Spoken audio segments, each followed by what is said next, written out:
सूक्ष्म अवस्था में साधक भूत भविष्य वर्तमान को जानने वाला बन जाता है। मौनम आत्म विनिग्रह, मौन रह के अपनी आत्मा का संयम करता रहता है। 5 प्रकार की विशेष शक्तियां, सिद्धियां इन 5 तत्वों से उसको प्राप्त होने लगती हैं। श्रवण शक्ति,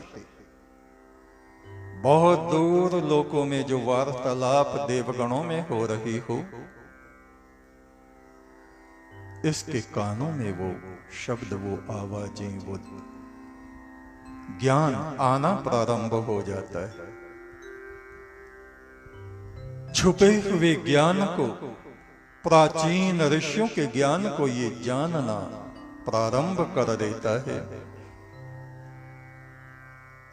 प्रत्येक मनुष्य को आदर्श यानी दर्पण की तरह देखता है, उसमें अपनी ही आत्मा को देखता है। 100 दर्पण लगे हों, शीशे लगे हों, हर एक दर्पण में जो मनुष्य उसके सामने जाएगा अपना ही चेहरा दिखेगा। ऐसे ही साधक के लिए प्रत्येक व्यक्ति, चाहे वो ज्ञानी हो, अज्ञानी हो, मूर्ख हो, मित्र हो, शत्रु हो, उन सभी में उसको अपनी आत्मा का दर्शन होने लगता है। जैसे शीशों में यहां से वहां तक लाइन में 100 शीशे लगा दो, हर एक में अपना ही मुख चमकेगा। ऐसी शक्ति परमेश्वर की तरफ से ये उपहार उस परम ब्रह्म की स्तुति करने वालों को, तप करने वालों को दिए जाते हैं। दिव्य शब्दों को वो सुनने लगता है, जो प्रार्थनाएं देवगण गंधर्व गण कर रहे हैं।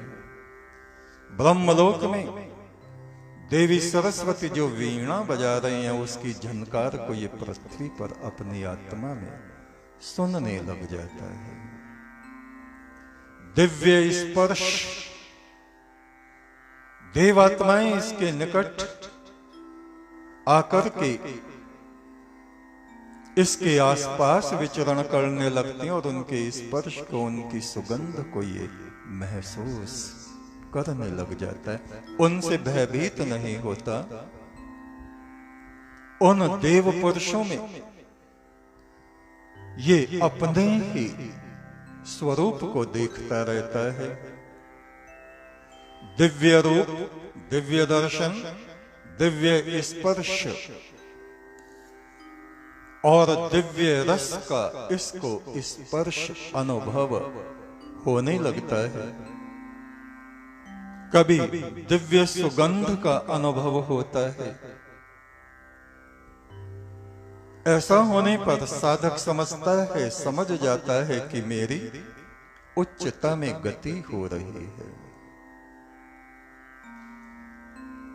इन 5 महाभूतों की ये तन्मात्राएं हैं। शब्द, स्पर्श, रूप, रस और गंध। इनका अनुभव साधक को अपने आसपास होने लगता है। ये सिद्धियां हैं, किंतु एक गुरुमुख साधक इनमें उलझता नहीं, इनसे बंध के नहीं बैठ जाता। अन्यथा उसकी उच्च गति रुक जाती है। भविष्य दर्शन उसको होता है, किंतु वो दूसरों को बताता नहीं कि तेरे साथ ये होने वाला है, ये होने वाला है, ये होने वाला है। जो ऐसा करते हैं उनकी साधना नष्ट भ्रष्ट हो जाती है। लोग उनकी प्रशंसा करते हैं, भीड़ इकट्ठी होती चली जाती है और उनकी गिरावट हो जाती है। काम क्रोध उनको आके घेर लेते हैं। ये पंचभूतों पर साधक की विजय कही जाती है। यदि वो गुरु की आज्ञा के अनुसार चलता है तो इनसे आगे निकल जाता है, अन्यथा चमत्कार दिखाने लगता है और फंस जाता है और पतित हो जाता है।